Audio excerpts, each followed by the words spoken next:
Good morning, good morning. Just sitting up.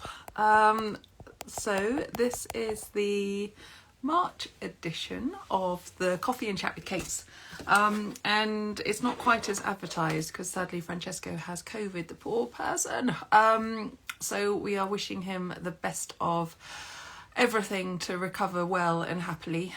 But Carolina is going to be joining me still, and we will have a great chat. And it will just be our March edition, but in a slightly different format. So yeah, I see Carolina's joining. She's requested. Let's get going. Awesome.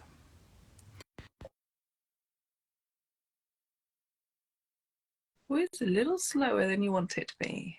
Good morning, everyone. Look, everyone joining. It's so nice. Let's try that again.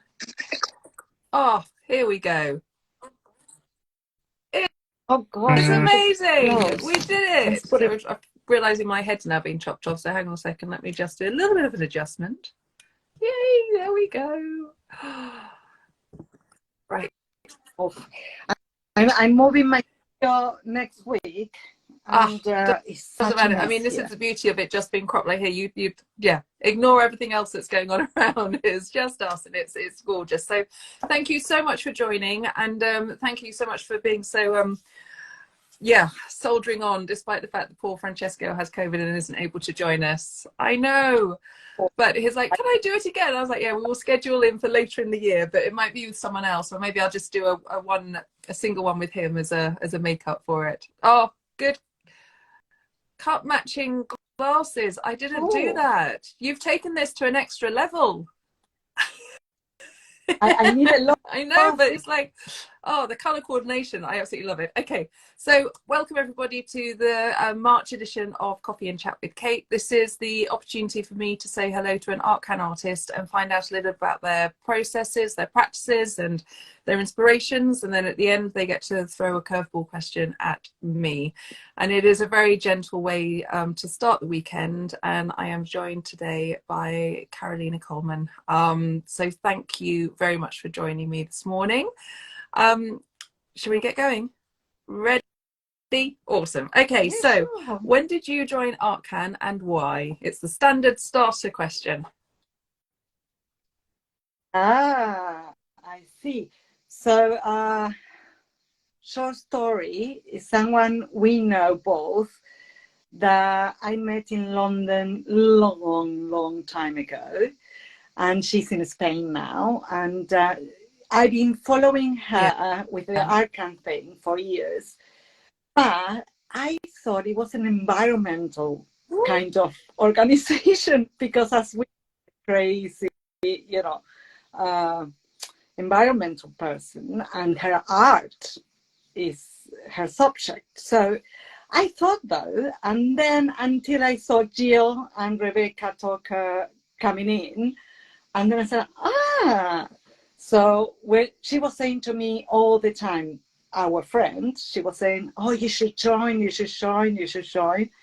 And I was in Hong Kong, I had my groups and everything. So I never, ever paid attention until obviously COVID hit. I ended up in England completely, solo. And there I am. I said to her, you know what? I think I will apply. Well, because now it's open.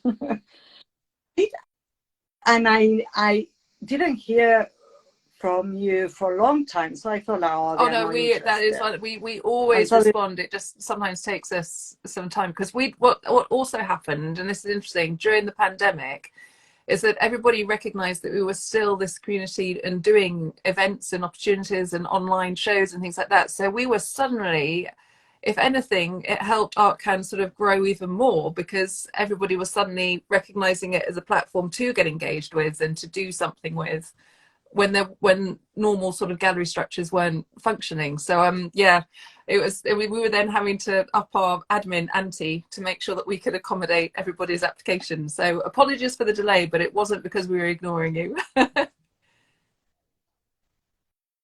And I thought like, yeah, cool. Now I'm part of another organization. There were very many of them of it, but the problem was most of them live from the artists, which I don't agree. as I don't agree on competitions or anything like that. With the years, I mean, when I was younger, I used to participate quite a lot more, thinking that I will gain, popularity by, joining all these things. But obviously, with the years, you get more confident, and you don't need to pay to someone to tell you how good or how better can you be. Yeah, it's something people always question it, because they're like, well, you can't be doing it for free, and you're like, we actually are, because it's such a horrible commercial world that artists have found themselves in. And as you very beautifully put, you don't need to pay for someone to give you recognition. You don't need to pay to sort of get that certificate of, feeling like you're moving forward. So to everyone to know, actually, I'm so happy to be joining a group of artists who are to work for free. And obviously, there are some people working in it that I'm sure they should be being paid or at least recognized. But in Hong Kong, for example, we used to have groups that we used to work on charity. Yeah. Selling art. So we could pay later our exhibits and the people working for us. And it did really work well. So, yeah, it is possible too. And also, if everybody's coming at it from the same direction and the same ethos, then actually the opportunities are endless. And that's the energy that I love about ArtCan, is that the opportunities are just endless, because we've got such a diverse and large group now that everything is happening, and it's amazing. But it's quite a lot too, because as you say, none of us get paid for this, so it's like, oh, okay, let's add this into our day-to-day existence. Congratulations. Oh yes, I on know. the 10 years This is, also. yeah, it's a very exciting year. It feels like a culmination of everything that we've worked so hard for, but also a really lovely springboard for what's going to be coming next as well. So yeah, it's really good. So what about your practice? Can you explain a bit about your own sort of medium, your inspirations, your processes? It went complicated with the COVID. I mean, I used to be a I started very early on. I think I did my first foundation, and my practice went into everything, not just painting. I did 4 years of sculpture and engraving and blah blah blah. So I always did a little bit of everything, but something that remained through the years, and because it was easier to practice everywhere, was the painting. And when I moved in 2005 to Asia, I couldn't work with oil anymore. I used to love working with acrylic and oil, and then I couldn't work anymore because you have the aircon on all the time, and you cannot open windows. It's too humid. It's not, you cannot breathe if you open a window. So I started working just with acrylic, and I found it very flat. It was like I was losing something, and that's when I got into with the mediums. I'm starting to build up my paintings into 3D, and I started to enjoy it a lot. Well, things go on. I moved to Hong Kong from Singapore, and I met a very lovely guy that still remains our best friend, who was kind of genius, and he was one of the first ones getting a 3D printer. And then he told me how to do it. I thought, like, wow, because another problem with the mediums and the humidity was that it doesn't help. The acrylic already gets a lot of more. So the mediums even make it worse. So I thought, like, I don't know if it's that for me. I was like, well, you should try. Well, I tried it and I loved it. I bought my printer, and I end up 3D printing onto the canvas. And then is when I have to learn softwares and design. Otherwise you cannot print. So because I'm like very hairbrained and I love the trouble. I love problems. Thrive on the challenge. Love it. You know, I think it took me many years to realize as an artist, my biggest enjoyment is to solve the problem, to have the end product that it comes on my head. So I started to the design and then 3D and So my practice now is I have the idea, I design it, I pass it on to a canvas, I paint it, and then I add the 3D on top. And now it became more into, I use the medium to become, to do a 3D as it suits my idea. So not 3D printing. So for example, the angel glasses are made by mediums. And the textures of the feathers, and and then I don't know, it's such a mess here. Use a butterfly like a dime butterfly that I bought in Amazon's, and then I paint it over, and then I add a painting. I mean, like I can do. It's your journey. And actually, what comes across is the fact that you've embraced the environmental challenges as well as the individual sort of challenges, to then sort of develop this sort of unique experience that you as an artist go through for each of your works, and that involves all the different mediums, anything that sort of comes through. But you are then controlling it because you've had that knowledge and that journey from the start of having to respond to those challenges. Kate. It doesn't matter, and it's still going. Sorry, your journey hasn't ended. I'm just going to say that if you wanted it to, then you're in for a shock. So I think this is what's beautiful, and what's coming across is the fact that you have enjoyed that process of those challenges, and it was, in a strange way, as you said, you thrive on it. So I don't want the journey to end for you, because I think every step you go along, you're obviously getting extra things coming in. There we go, you see. So no, it's exciting. It's really lovely to hear. Is there anything, though, that's the sort of medium and the process and the sort of the challenges that have developed that as your practice and medium, but is there anything specific about the inspiration within your work? Yeah, completely. It's personal. It's my survival tool. Whatever I have to process, I process it through my art. I don't know why, because I was born like that. It's not that I have discovered to be an artist. I kind of discovered through the years that I really needed sometimes when I wasn't doing it. So, but I don't know any other way. I mean, I've been a dancer, believe it or not, and and I did as an art many things except singing. I'm so bad. I'm so bad with instruments and everything. I really tried. I asked many times to join course and everything, and they said no. So I had to give that away on the side, but I still, when I can, it's crazy. The inspiration is personal. So much that now I'm processing the death of my friend, which came after the death of my mom.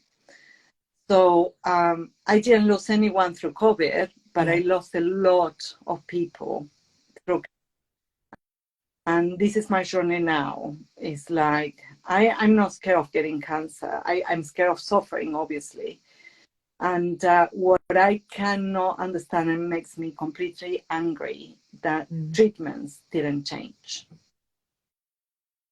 So when I went to hospital during COVID, I think, to do some exams, because I'm diabetic type 1, they told me they were opening a in Bart's hospital, they were opening a new, I don't know, wing, if you want, I don't know how you call it, of terminal cancer patients to try new treatments. And I thought this is so much necessity, to be happening now, because we cannot keep going through years. It's like, I think it's like flying planes. I hate flying. And it didn't change in so many years. Is it that possible? I mean, can we go to the moon and we cannot change an airplane to something more comfortable? And, and stressful. I mean, this is the kind of things that I have to process through painting. It's I'm with you 100%. It's like the progression, and if you look historically at when the inventions happened and there was sort of big gaps in doing them, and then there's this like boom boom boom boom boom, but it's strange that as soon as the internet then suddenly became a thing, all the sort of major inventions actually have really slowed down, and you just wonder about how we as society aren't challenging ourselves to actually have that progression and have those moments of I don't know. I just think do we have the right environment anymore for those moments of genius that are so essential, that people are then given and enabled to be able to do that next step of the evolution, as opposed to us just basically ruining the planet? I'm not sure, but it's a big conversation that I have to myself as well. That's all I was saying. Yeah, completely the same. I mean, like, look, everything. I mean, food-wise, I mean, name it. It's just like the genius is up, right? Because look at COVID. I mean, long to get the vaccine. It ends up feeling very reactive as opposed to being proactive, or I don't know. There's something that feels a little bit more controlling, as opposed, but then maybe hindsight's a beautiful thing as well, and you never knew the challenges that particular society was going through at that point to enable that invention or whatever it was, or solution or whatever. So it would just be interesting to sort of look back in sort of 60 years time, just to sort of see what it was at this time that sort of came out and how the learning was. And it can't just be about COVID, that shouldn't be. But I'm so sorry for your losses, by the way. I just want to say that, and strength to you. I can tell that, but I wanted to acknowledge that. I don't get depressed, but I get really angry that even with age, I mean, it sucks to get old, and so I had a process all through food last year and everything. It's just like, it's just the way. I mean, the survival tool for me. Yeah. Well, let's move on. Next questions. Keep this rolling. Are you involved with any ArtCan exhibitions at the moment? We've had quite a lot of call outs go out, so I was just wondering if there's anything that's sort of spiked your interest. 2 days ago to the alchemistry exhibition. Yes. Yeah, because many of the exhibitions, obviously, I know you are too many and you need to do this. I do completely get it, but I'm not very good with rules. So when you go 10 per 10, I say, like, I'm not going to present anything old or whatever, just to present my, interest. Or I don't know. I did present one poster to Chrome because obviously I am a very colorful painter. So until 2 days ago, I thought I couldn't enter anything really, but I was happy anyway to see other also, people. We don't want all our artists to apply to absolutely everything, because we can't do that. It's just like, it's nuts. So and it's a good one to do it, because you always will find artists that they can, sort of, it works for them, and then it ends up being a very solid and strong curation vision, because the artists that have applied to it are actually, it fits and it responds to something that they're currently doing, and that's why we have to have so many, but at the same time they're all very different, so then hopefully it will suit. Exactly. I do get it. And I'm also not very much you know, I'm the kind of person that likes giving, and a relationship is not just about taking. So I cannot wait. I met Rita, and lovely Rita, very nice, and we went and I showed her the place where I'm moving my studio to, which is a nice, beautiful gallery. So I cannot wait to share that with other artists. Have all that place by your own, and it just we don't have more use than once a year, right? So I cannot wait, to enter an exhibition and see other artists. I know some of them also because I'm part of the Visual Artists Association. And yeah, I don't know what I was saying. I'm menopausal. I think actually you have totally summed up the fact that ArtCan isn't just about exhibiting opportunities, and it goes back, we've spoken about this on quite a few of the Saturday chats, about the fact that when people get involved with ArtCan, they often do it with the understanding that they are doing it so that they can exhibit. But what they then don't realize is that once they're part of it, it's a much bigger conversation that they can have within an art sort of community and an art world, as opposed to just seeing it as a platform to present their work. And that's something that I just love. I think it's brilliant. So you are a newer ArtCan member, to sort of come in and absolutely recognize that and actually feel really quite sort of solid and confident with that as part of the structure is really satisfying to me. So thank you for that. But also, I think, it makes you stronger and happier to give, and everyone knows that, but many times they forget. And artists, they can be too susceptible. So when a call is not being entered, it hurts.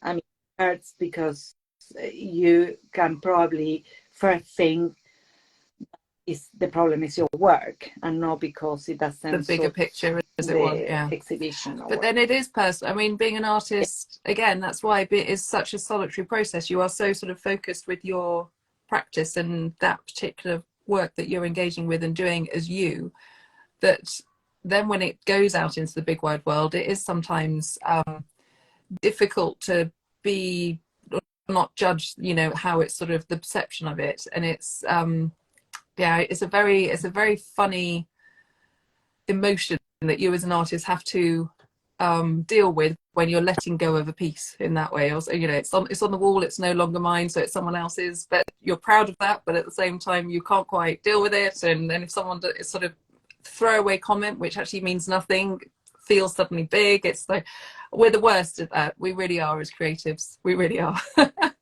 But we'll do it all together and it will be, it makes it easier.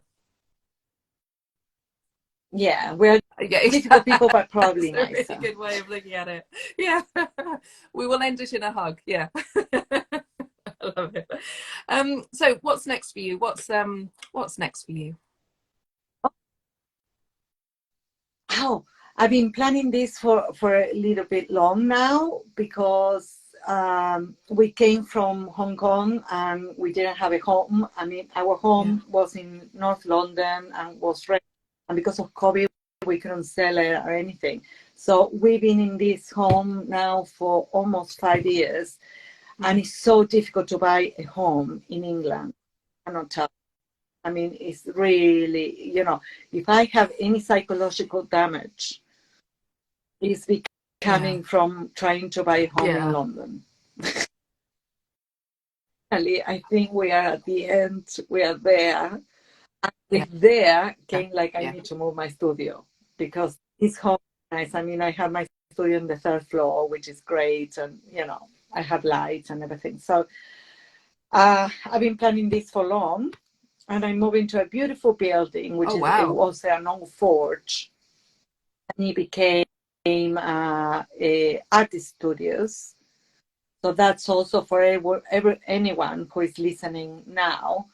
That kind of shitty studios are like very small, but you get a gallery and you get a nice place where you can teach. So you know you have your and you're working with other artists, which is great. There's some of very good ones at the moment there. So I cannot wait. Yeah. So I've been preparing this move.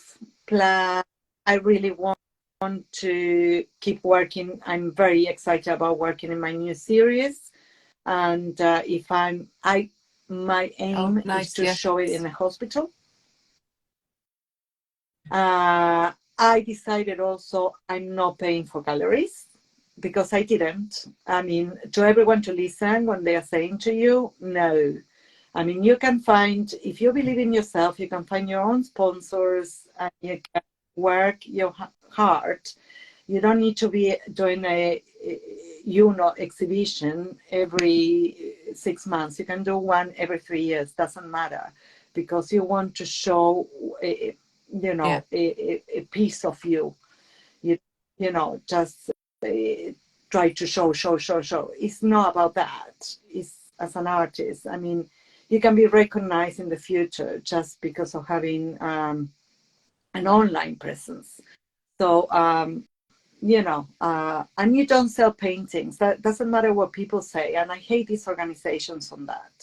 Let's put it clear. If you're an artist, you weren't born because you wanted to make money. So, if you put that on the side and you start recognizing that even if you're, an international artist or whatever, and I sell and I have my own collectors and everything, my collectors don't call me every month and buy. They appear every 2 years or whatever. So that's something you have to live with and find something on the side that helps you survive. That's one on the side. Yeah, I think most artists do always have a second sort of stream of some sort to be able to sort of balance it. But I absolutely agree with you, because this comes back to my issue with artists feeling pressured to create work to maintain sales. And actually, if anything is created under pressure, then it loses that freedom and that genius that is actually what makes you happy, which makes your work then exceptional, as opposed to just functional and good. And it's just you have to be really careful as an artist to not lose that freedom, because otherwise it does become a bit formulaic, and actually that shows within your work as well. And I think it's difficult, and I know it's really difficult, but it's something I hold on to, and that's why I juggle so much, because then when I do create, it's just because I can, as opposed to it being I've got to do that to then finish something for sales. Very interesting. Sorry, Kate. I know it's not my time to ask or to say anything. We're having a chat. But I might do.